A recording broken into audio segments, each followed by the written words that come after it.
This is Apostolic World Empowerment. We don't build crowds. We build people who build systems. Faith that heals. Leadership that lasts. Truth without fear. This isn't church. This is alignment.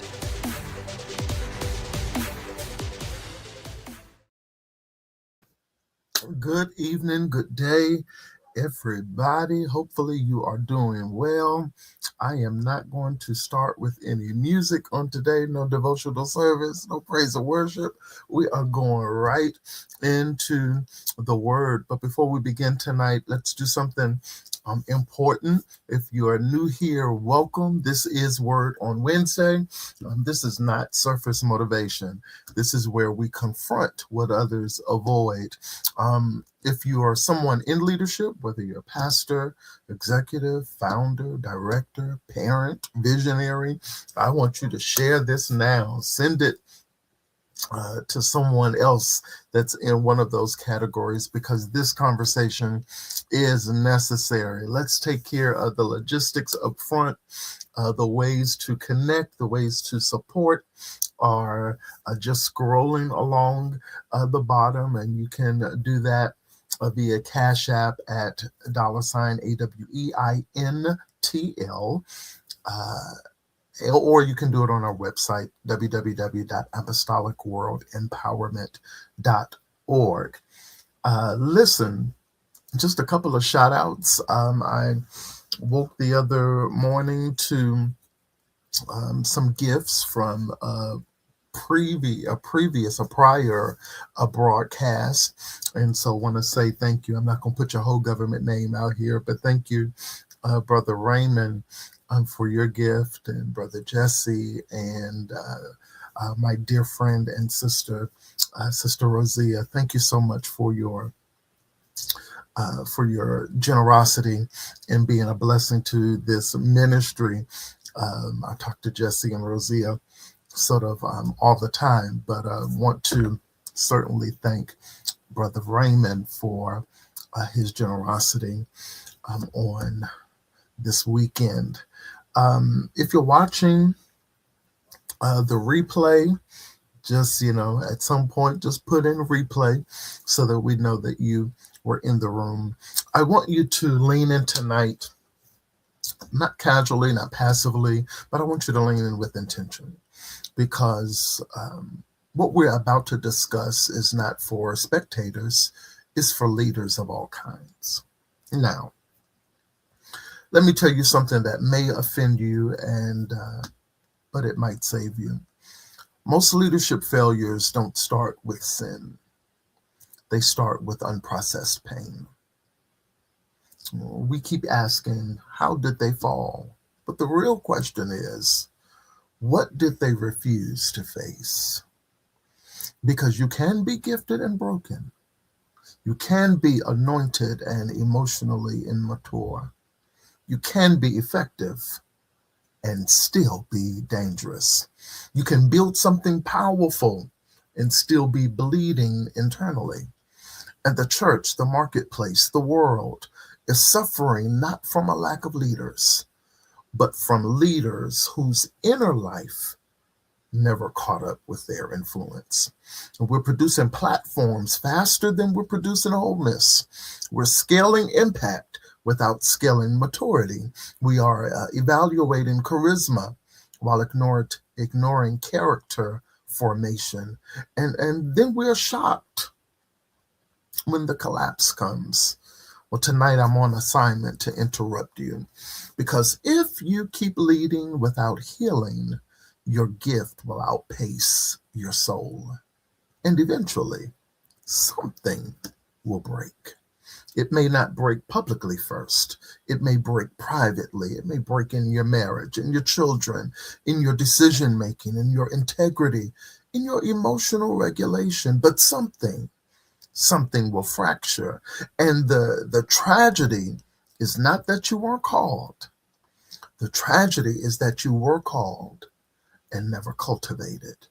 If you're leading anything, that people, vision, money, culture, influence, a movement, a church, a company, a team, this word is for you. If people look to you for answers, this word is for you. If your decisions shape other people's lives, this word is for you.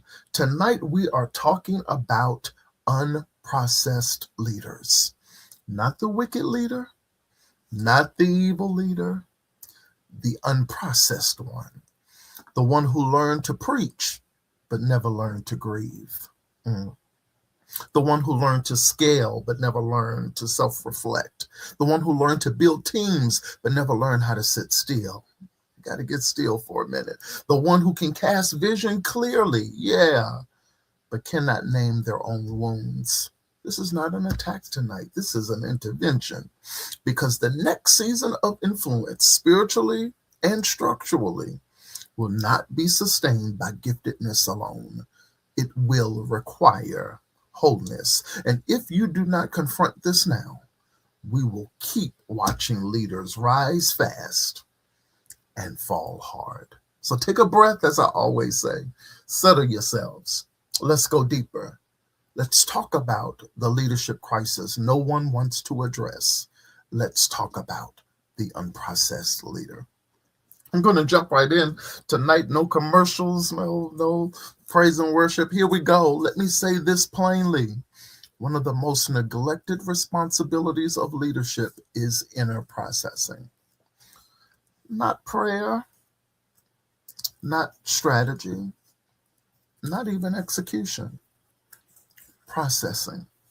And I need you to hear this carefully. Prayer is essential. Strategy is critical. Execution is required, but none of them substitute for self-examination, because you can pray and still avoid yourself. You can strategize and still suppress your grief. You can execute flawlessly while emotionally fractured. Processing is the work no one applauds. It is the silent discipline of asking, why did that trigger me? Why did I overreact? Why does the criticism feel like betrayal? Why does success not satisfy me? Why am I exhausted but refusing to rest? When leaders don't process pain, pressure, disappointment, grief, fear, insecurity, and unmet needs, they don't eliminate them, they leak it. Pain does not disappear because you ignore it. Pressure does not dissolve because you outwork it. And insecurity does not die because people affirm you. It relocates and it leaks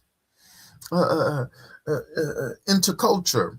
A leader's insecurity becomes a culture of competition. Anybody out there ever been in that kind of a culture? Into teams. A leader's fear becomes micromanagement.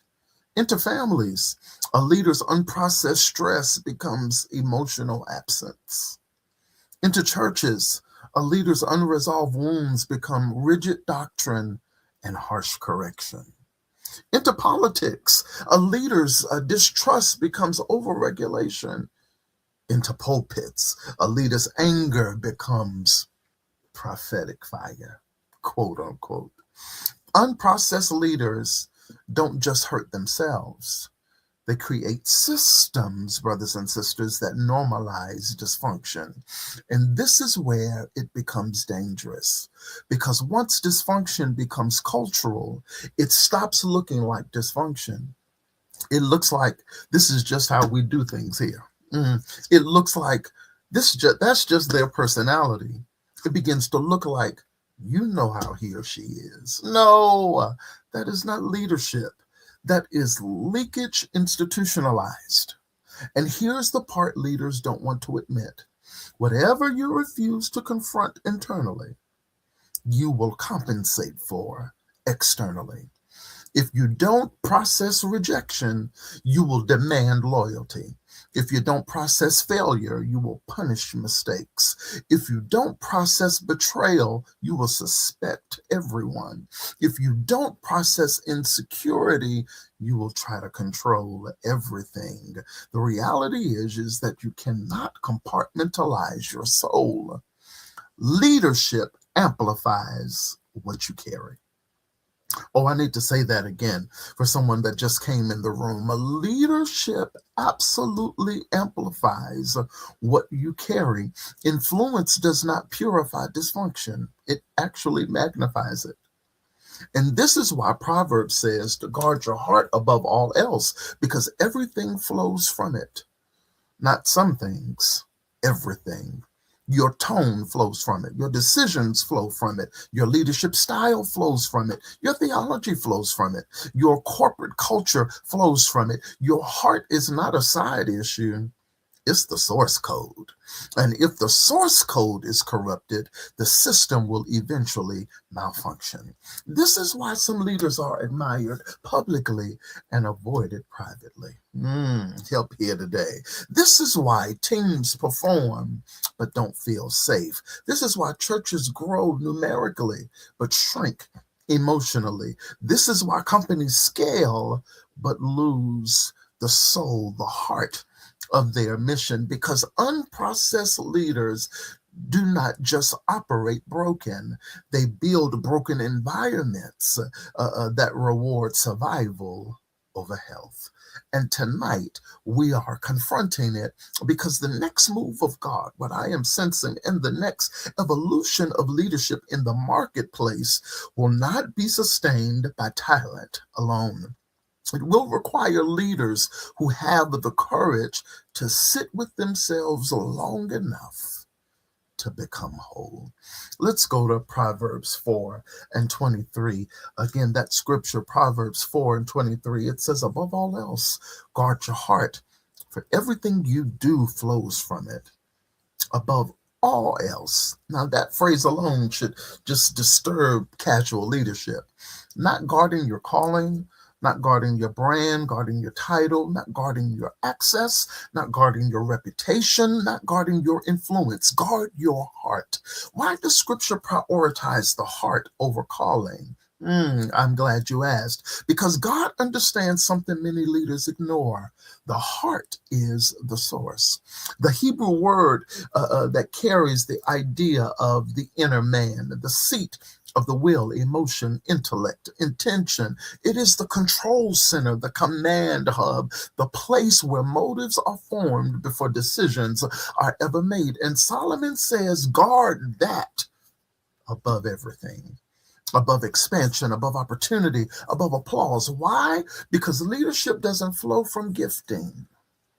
Leadership flows from formation. You're going to have to go back to last week. We talked about formation last week, because giftings can open doors, but formation determines what you do once you get inside.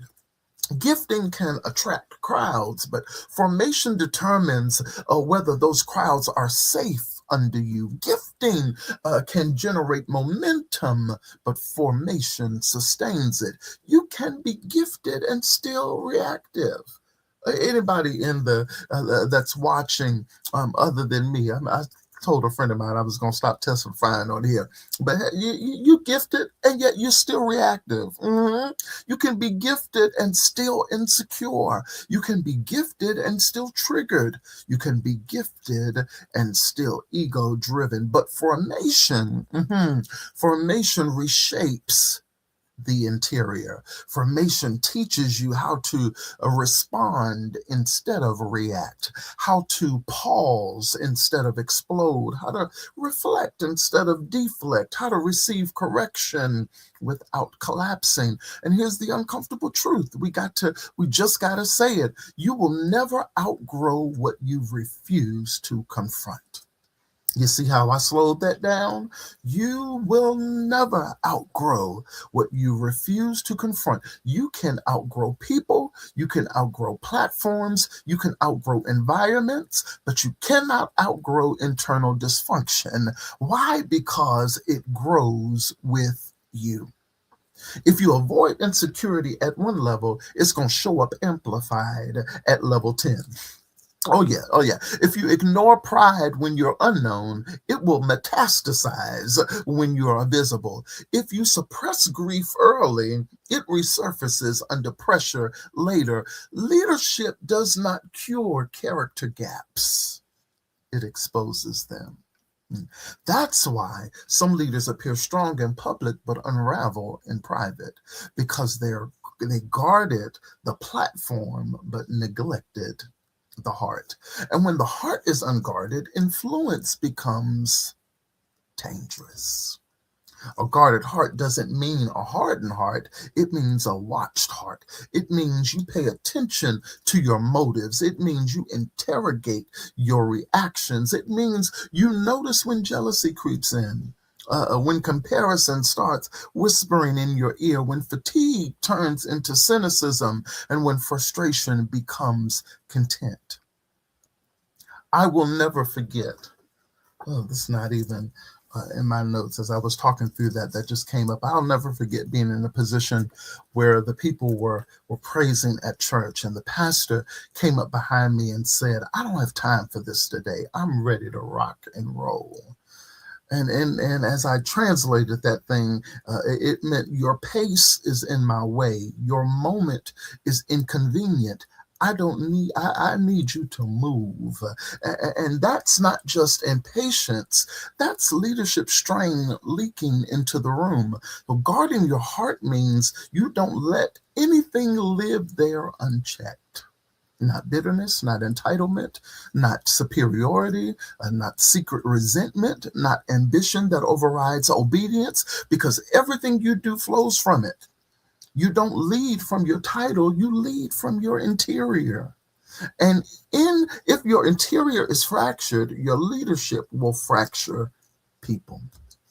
Wow. I need to say that again. If your interior is fractured, the sum result will be that your leadership will fracture people.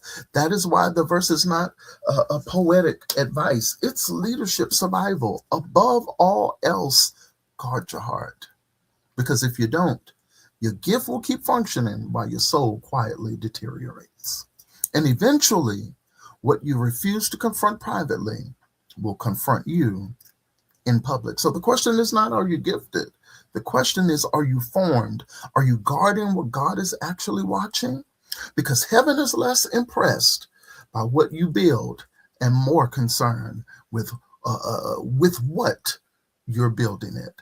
And if you want influence that lasts, whether that be spiritually or structurally, you got to guard your heart, because everything depends on it. All right, let's pivot from that point. I think we made our point there. But now we're gonna take the gloves off and go deeper, because here's what many leaders don't want to hear.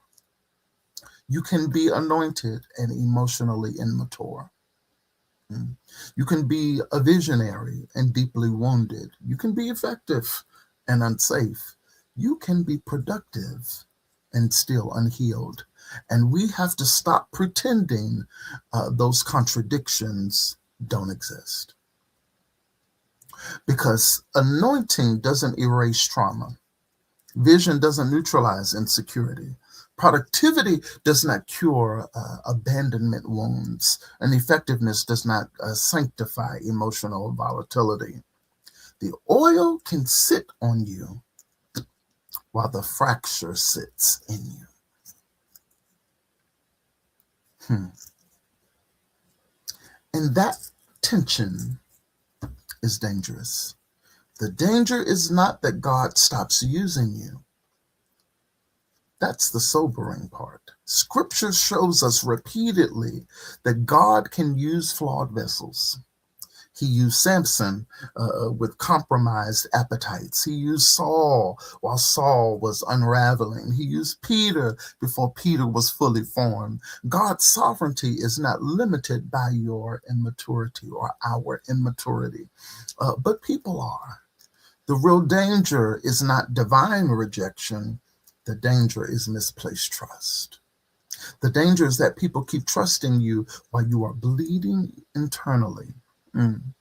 They keep bringing you their vulnerability. They keep submitting to your authority. They keep building under your direction. They keep believing in your stability while internally you are leaking. Bleeding leaders don't always scream. They don't always rage. Sometimes they withdraw. Sometimes they control. Sometimes they overwork. Sometimes they spiritualize. Sometimes they intellectualize, but they bleed. And when a leader bleeds internally without processing it, the organization absorbs it. Teams begin to mirror the anxiety. Staff begin to walk on eggshells. Culture begins to be reactive. Decision making becomes emotionally driven. Loyalty becomes coerced instead of inspired. Wow. And the leader often doesn't even see it because gifting can mask instability. Wow, I'm dropping some nuggets here tonight. Charisma can camouflage wounds. Results can silence critics until the fracture spreads. This is how damage multiplies, not through one dramatic collapse, but through subtle daily misalignment. A sarcastic comment here, an overreaction there, a grudge carried quietly, a conversation avoided, a boundary crossed, a standard applied inconsistently. Over time, what once was eternal becomes structural. And now your wound has architecture. Your insecurity has policy. Your fear has culture. Your unprocessed grief has tone. And this is why emotional immaturity in leadership is not a personality flaw, it's a systematic risk. And this applies beyond pulpits. In the marketplace, we call it toxic culture. In families, we call it generational patterns. In churches, we just call it that's how they are. But heaven calls it unguarded. You can be powerful and still fragile. You can command rooms and still be triggered by correction. You can cast vision boldly and still crumble under private criticism. You can preach freedom and still be enslaved to approval. That's not hypocrisy. That is unprocessed humanity colliding with influence. And if it is not confronted, it will compound because influence multiplies whatever is inside of you. If you are healed, healing multiplies. If you are whole, stability multiplies. But if you are bleeding, damage multiplies. And this is why the call tonight is not to diminish your gift, it is to deepen your formation, because the next level of leadership, I said it at the beginning, spiritually or structurally, will not just require clarity, it's going to require emotional governance. It will require leaders who are strong enough to face themselves. Get that mirror and face yourself. One thing, when I was a manager in a contact center, I would buy all of my employees mirrors to sit on their desk, and at the bottom of the mirror, I had a sticky that says they can hear your smile. Listen, you've got to be able to face yourself. Leaders who can say, I am gifted, but I'm still growing. I am anointed, but I am still accountable. I'm a visionary, but I am still being healed. That kind of leadership, brothers and sisters, is safe. The kind of leader that can be trusted, the kind of leader that doesn't just build influence, they build environments where people thrive. Anything less is impressive, but it is not sustainable. Now, yes, this conversation absolutely applies to pastors. We've set that tone, but this is a leadership issue, not just a church issue. Come on, CEOs, entrepreneurs, founders, directors, managers, parents, community leaders, movement builders. If people follow you, this word is for you, because leadership always exposes what formation failed to heal. Let's be honest tonight. Most leaders don't avoid inner work because they're evil. They avoid it because the system requires avoidance. Did y'all hear that? So let's say the quiet part clearly. Achievement is aesthetic. When the church is growing, when the company is scaling, when the metrics are climbing, when the invitations keep coming, it is very easy to ignore what hurts. Oh, Sister J, you're pushing me, you're pushing me. Results can distract you from reflection. You can tell yourself, if God is blessing this, I must be fine. If the numbers are strong, I must be healthy. If the people are responding, I must be aligned. But success does not mean you're whole. It only means you're effective. And effectiveness can mask erosion. Some leaders don't heal because growth keeps validating them. But growth is not proof of emotional maturity. It is proof of momentum, and momentum can carry you past warning signs. Leaders can live scheduled lives. Oh, I know I live one. Meetings, deadlines, sermon prep, travel, strategy calls, crisis management, vision casting. Here's the uncomfortable truth. Sometimes busyness is not responsibility. It's avoidance. Because silence is confronting. A stillness exposes, quiet reveals, solitude surfaces what noise suppresses. When your calendar is packed, you never have to sit long enough to ask, why am I really angry? Why am I really tired? Why does that comment still bother me? It still stings. Why am I driven in ways that don't feel healthy? Busyness protects you from yourself, but protection from reflection is not strength, it's delay. Let's talk a little bit about culture. Platforms do not measure your emotional maturity. They measure engagement. The algorithm does not reward your therapy sessions. It rewards your content. Very simple. Congregations don't clap because you process grief. They clap because you preach powerfully, or you had a powerful testimony, or you did something that they resonated with. Boards don't promote you because you're self-aware. They promote you because you hit targets. The system rewards output. It rarely rewards wholeness. So leaders learn quickly, perform well, deliver consistently, stay strong, don't crack, don't pause, don't admit struggle publicly. And slowly the mask becomes identity. You forget who you are without the role. Let's be even more direct tonight. Most people benefit from your strength. Very few are investing in your healing. People love what you produce. They celebrate what you build. They repost what you say. They support what you create. But very few will ask, are you okay? Are you taking care of yourself? Are you tired? Are you carrying something heavy? And if they do ask, many leaders don't know how to answer honestly, because we have been conditioned to answer not the one in need of one. So we perform strength. And over time, performance becomes our armor. Oh, I'm preaching tonight without preaching.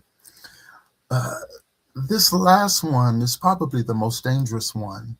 In many leadership environments, church and corporate alike, vulnerability is interpreted as instability. If you admit you're struggling, some will question your authority. If you slow down, some will question your stamina. If you confess uncertainty, some will question your vision. So leaders internalize a lie, and that is strong leaders don't show cracks. But the truth is, cracks hidden spread faster.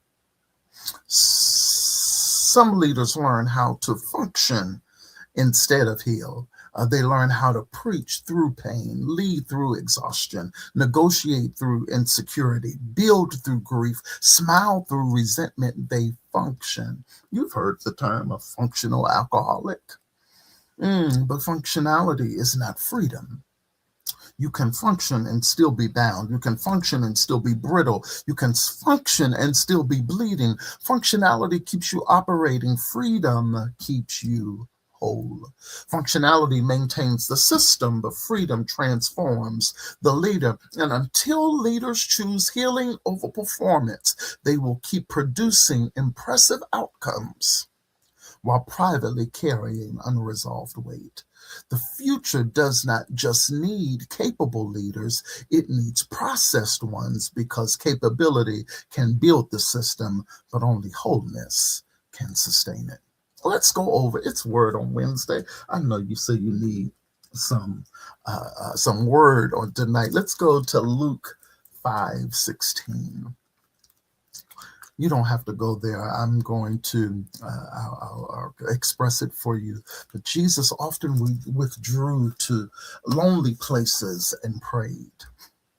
I want you to notice that Jesus didn't withdraw out of burnout, didn't withdraw out of conflict, didn't withdraw out of betrayal. He withdrew often, the scripture said. Why? Because even the Son of God refused to lead without tending to his inner life. If Jesus needed withdrawal, why do we think we're exempt? Now let's make this, we took the gloves off a little earlier, but let's make this a little bit more uncomfortable, because it's easy to talk about inner life in theory. It's harder to recognize what it looks like in real time. Let me show you what unprocessed leadership looks like. Control disguised as excellence. Micromanagement justified as standards. Anger baptized as bold leadership. Insulation framed as the burden of leadership. Emotional shutdown called discipline. Insecurity that is masked by spiritual authority, and fear of exposure disguised as confidentiality. Here's the scary part. Most of it is rewarded until it implodes. Let's walk through it. Control disguised as excellence. An unprocessed leader can fear failure while often overcorrect through control. They don't delegate, they dictate. They don't empower, they monitor. They don't develop, they dominate. But they'll say, I just have high standards. I'm protecting the vision. I care about excellence. We've heard all of that at one time or another. Excellence is healthy. Control rooted in fear is not.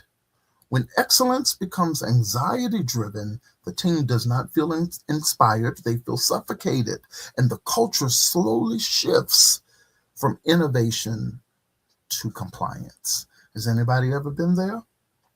The second one, micromanagement justified as standards. Standards are necessary. Let's just put that on the table. But micromanagement is often unprocessed distrust. You need to be able to recognize that, whether you're the leader or you're up under a leader. Micromanagement is often unprocessed distrust. A leader who has not healed from betrayal will struggle to trust competence. So they hover. They over-edit, they overcorrect, they redo what others already did well, and they call it just making sure it's right. But underneath it is the thought, if I don't control it, it will fall apart. That's not leadership strength, brothers and sisters. That is internal instability projected outward. Maybe I do need to go for that PhD. Let's go to anger baptized as bold leadership. Let's go there. Some leaders confuse volatility with authority. They raise their voice and call it passion. They snap in meetings and call it urgency. We've been there. They shame publicly and call it correction. And because results still come, people tolerate it. I often say, if the buckets would dry up, help, Holy Ghost, if y'all would just stop giving to that dysfunction, things would change.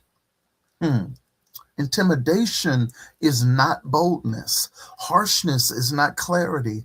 Anger that has not been processed becomes a leadership style, and it leaves people bruised. Isolation framed as the burden of leadership. Yes, leadership can be lonely, but isolation is not always strategic. Sometimes it's protective. I need you to hear that. An unprocessed leader withdrawals becomes where proximity feels threatened. They stop letting people see them. They stop inviting real feedback. They stop building relational equity.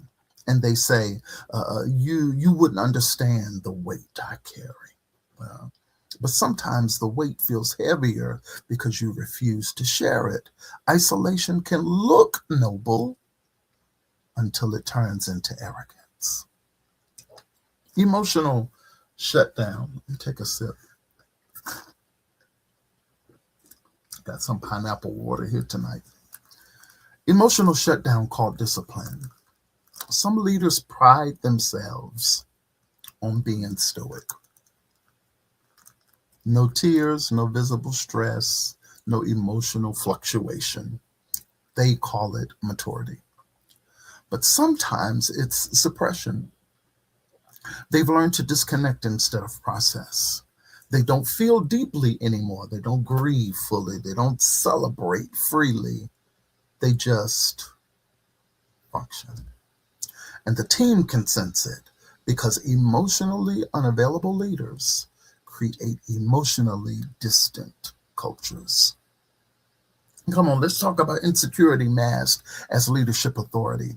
This is especially dangerous in faith spaces. I know this is my group here tonight, so you're taking notes. A leader who is insecure about their relevance will double down on authority language. They overemphasize submission. They overemphasize loyalty. They overemphasize hierarchy, not because God told them, but because insecurity needs reinforcement. True authority is calm. True authority doesn't need constant reminders. When authority becomes defensive, it's usually compensating. Put that in your peace pipe. Fear of exposure disguised as confidentiality. There is appropriate confidentiality. That's the word I'm looking for, appropriate. But some leaders hide behind it. They withdraw information not for wisdom, but for control. They avoid transparency because transparency invites scrutiny, and scrutiny threatens image. So they say it's sensitive, it's private, it's above your level, when in reality, it's fear, and slowly trust erodes. We got about 20 more minutes. Let's see how much more of this we'll get through. And here is the terrifying part. Most of these behaviors produce short-term success. Controlled environments move fast. Fear-driven cultures hit targets. Micromanaged teams execute precisely.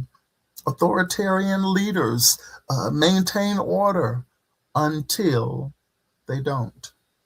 Because what is fear-based cannot sustain freedom. What is control-based cannot cultivate creativity. What is insecurity-driven cannot produce long-term stability. Eventually, the suppressed emotion resurfaces. Eventually, the exhausted team burns out. Eventually, the leader snaps or collapses or is exposed or quietly loses influence. And everyone says, "We never saw it coming." Oh, really? But the signs were always there. They were just normalized. Unprocessed leadership is not loud at first. It's subtle. It's justified. It's rewarded until it implodes. And when it implodes, it doesn't just damage the leader, it damages the trust of those that follow them. And rebuilding trust is far harder than building momentum, dear people. That is why this conversation matters tonight, because some of what we have called strength is actually unresolved pain with a microphone. Some of what we have called authority is insecurity with a platform. Some of what we have called excellence is fear with a title. The unprocessed leader in action does not look evil, they look impressive. That is why this requires discernment and courage, because the first leader you must examine is yourself. Let's pivot just a little bit to marketplace insight. In the marketplace, we call this toxic leadership, founder syndrome, executive burnout, culture erosion, high attrition. For those of you that work in workforce management, innovation, stagnation. In the church, we just spiritualize it. In business, we at least name it. But both environments suffer when leaders refuse to do the inner work. Word on Wednesday, let's go to 1 Samuel 16:7, because it says, man looks at the outward appearance. Oh, you know this scripture. But God looks at the heart. David was chosen for his heart, but even David stopped processing. And when leaders stop processing, they start self-soothing. David did because he lacked discipline. He fell because he stopped attending to his own inner life. Unprocessed desire always looks for an outlet. Do you hear me on tonight? And let me dismantle a lie right here. I'm not going to stay here long. I'll deal with this. This is the lie. I'll deal with this after this season. No, you won't. Because leadership seasons don't get lighter, they get heavier. God doesn't promote you to heal you. He heals you to promote you. So if healing is postponed, promotion becomes punishment. Can you dig that? Now let's talk about what this really cost. I'm watching my time closely, because avoidance always sends a bill. Unprocessed leaders eventually experience emotional collapse, moral compromise, relational breakdown, spiritual numbness, a public failure that shocks everyone except heaven. And the saddest part, it was preventable. Let's walk through this slowly. Emotional collapse. No one wakes up and decides to collapse. Collapse is cumulative. It's years of suppression, years of carrying, years of smiling through strain, years of never slowing down long enough to exhale, honestly. Eventually, the nervous system says, I cannot carry this anymore. And the strong one breaks, the dependable one crashes, the composed one unravels. Not because they were weak, but because they refused to process. Emotional collapse is often the body enforcing what the soul requested years ago. Rest, reflection, healing, all ignored too long. The next one, moral compromise. Here's the part that people don't like to admit. The moral failures are not about desire alone. I need you to hear me. They're about depletion. When leaders are exhausted emotionally, isolated relationally, numb spiritually, they begin looking for relief. Relief from pressure, relief from loneliness, relief from constant expectations. And when pain goes unprocessed, it looks for an outlet. That outlet might be inappropriate attachment, financial shortcuts, addictive behavior, secret indulgences, power abuse. Moral compromise is rarely random. It is often the overflow of neglected internal work. The issue wasn't just temptation. The issue was unhealed exhaustion. Let's talk a little bit about relational breakdown. Unprocessed leaders slowly damage the people closest to them. Don't get me started talking there. Spouses grow distant. Children feel secondary. Friends start sharing honestly. Teens stop giving real feedback because living near unprocessed intensity is draining. You cannot lead publicly and neglect privately without consequence. Eventually, those closest to you feel inconsistency. You are patient with strangers, but you're harsh at home. You're compassionate on stage, but you're cold in conflict. You're available for crowds, but emotionally absent in intimacy. And one day, the people who once covered you quietly detach. They say, "No more, I'm done, goodbye." Not because they stopped loving you. Oh, this is a conversation I need to have. But because they stopped feeling safe. I got to move on. Spiritual numbness. I could stay there for a little while. This one is subtle. We talked about numbness last week. Leaders who don't process internally often lose sensitivity spiritually. They still preach, still strategize, still build, but something inside grows dull. Prayer becomes mechanical. Worship becomes routine. Scripture becomes content material instead of confrontation. You start using God's voice publicly while ignoring his whisper privately. And the scariest part, you can function in that numbness for years. Oh, yes, you can. But gifting keeps working. But intimacy has faded. And when intimacy fades, discernment dulls. And when discernment dulls, decisions drift. Public failure that shocks everyone except heaven. When collapse finally surfaces publicly, people say, "We had no idea. He seemed so strong. She was so gifted. They were so anointed." But listen, heaven wasn't shocked because heaven saw the warning sign. The irritability, the pride, the withdrawal, the fatigue, the secrecy, the rationalizations. Nothing about collapse is sudden in the spirit. It is the final stage of long term avoidance.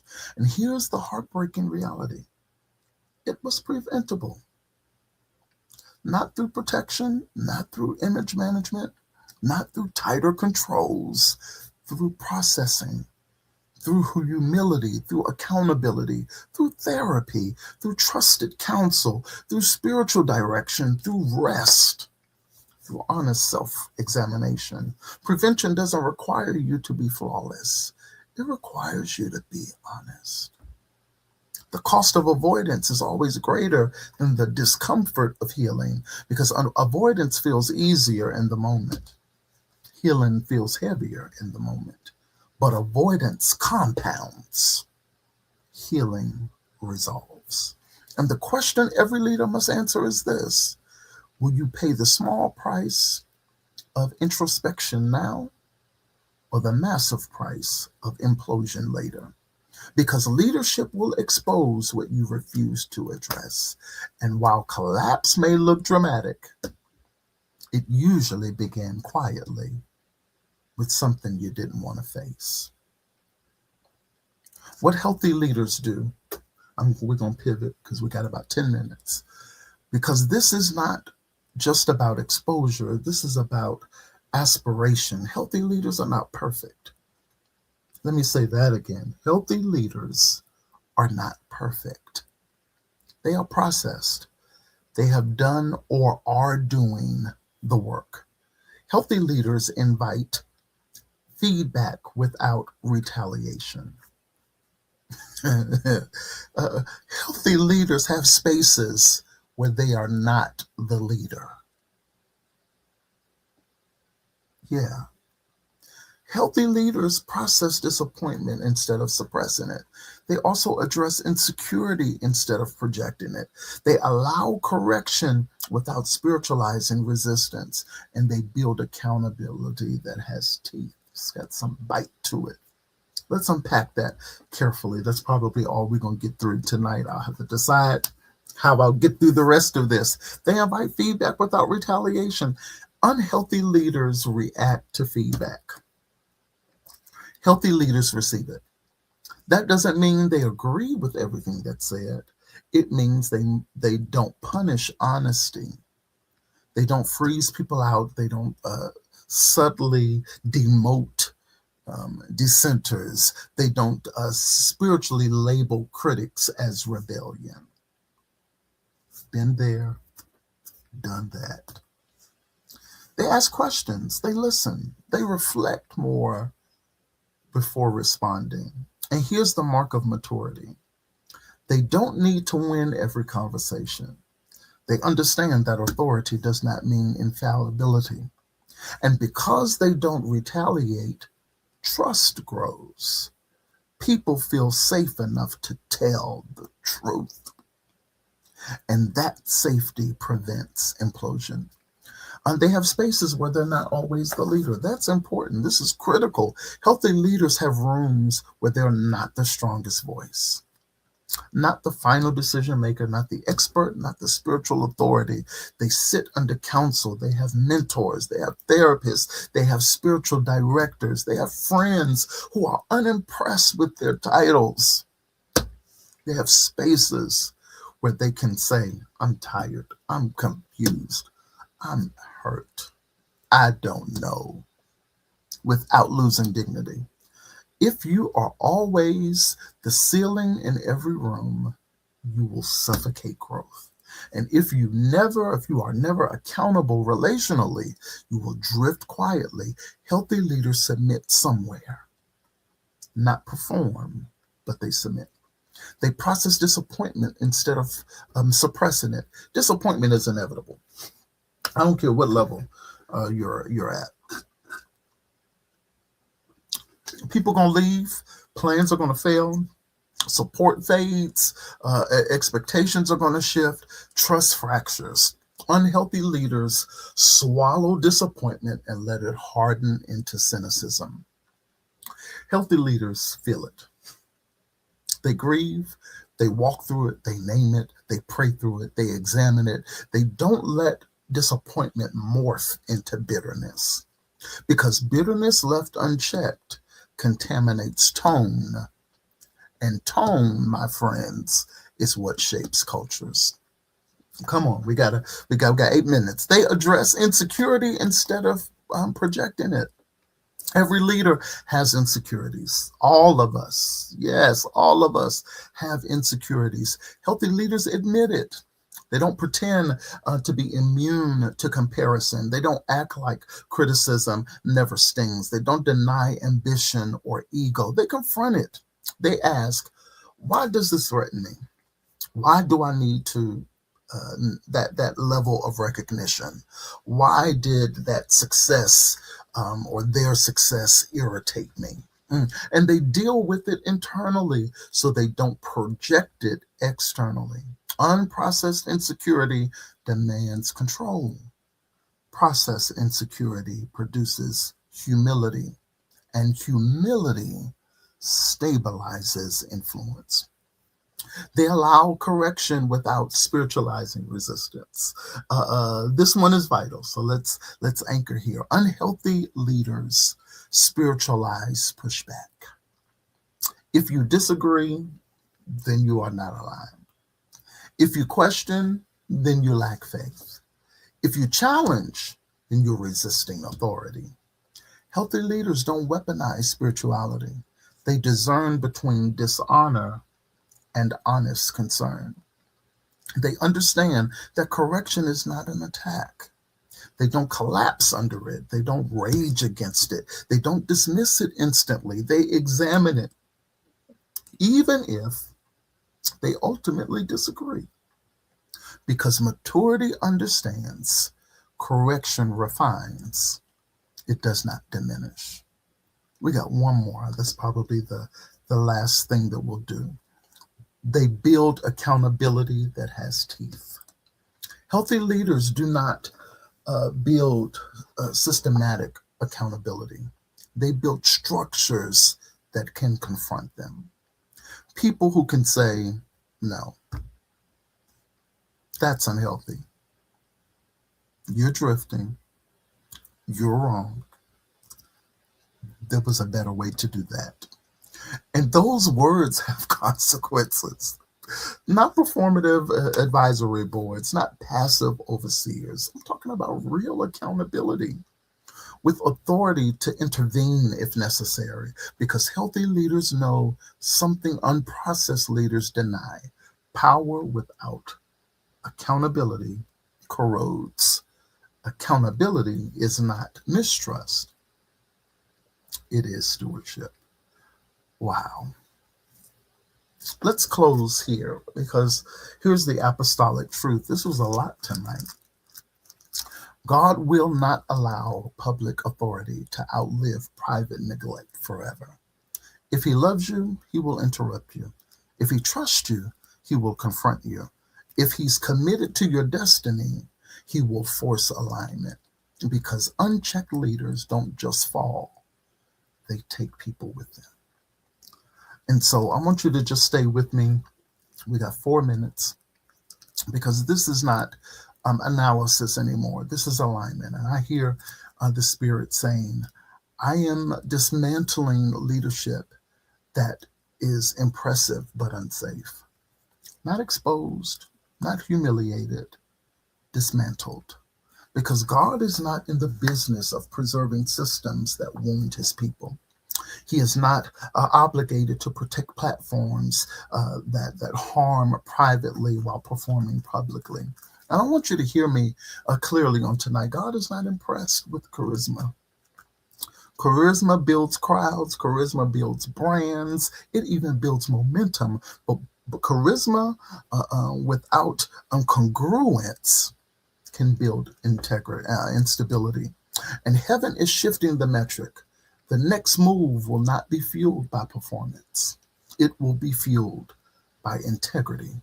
He is requiring congruence, alignment between what you say, what you do, and who you are when nobody is watching. Alignment between the sermon and the private life, between the boardroom confidence and the bedroom humility, between the prophetic word and the personal discipline. Congruence means there is no secret version of you, no hidden temperament, no alternative personality, just bipolar.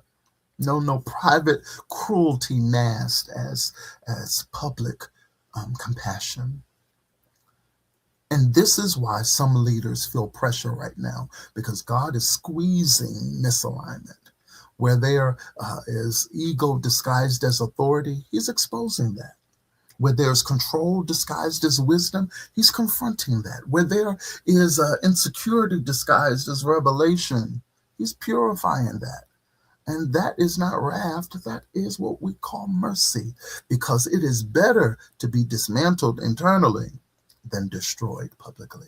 It is better for God to interrupt your leadership than to let you continue building something unstable. Right, Chastity? Bipolar in the spirit. Just crazy, just nuts.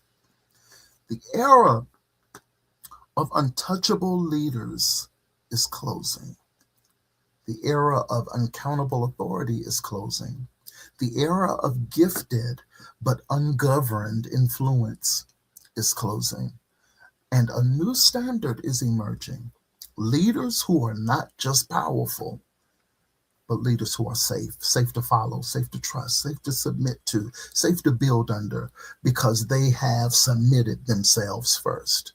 Hear me, God is not canceling leaders. He is cleansing leadership, and he is not silencing voices, but he is sanctifying vessels. And if you feel convicted right now, I don't want you to resist it. The conviction is an invitation to alignment, an invitation to integrity, an invitation to inner work, because the leader who survives this next season will not be the loudest. They will be the most congruent, not the most visible, but the most aligned, not the most celebrated, but the most whole. So ask yourself quietly tonight as we close, If God examined my leadership without the applause, what would he find? Because heaven is not measuring your engagement. It's measuring your integrity. And the Spirit is saying, I am raising up leaders whose private life can withstand the public influence. I want you to let that settle, because that is the standard now. My time is up. I got to let you go. We may have to come back and do a piece of this later on in the week or over the weekend. We'll see. We'll see. Listen, thank you for rocking with me. I love you. I appreciate you. Listen, go over to apostolicworldempowerment.org. Get you something that'll be a blessing to you or a blessing to somebody else. Otherwise, I'll see you back at this same time next week for Word on Wednesday. I love you. Be blessed.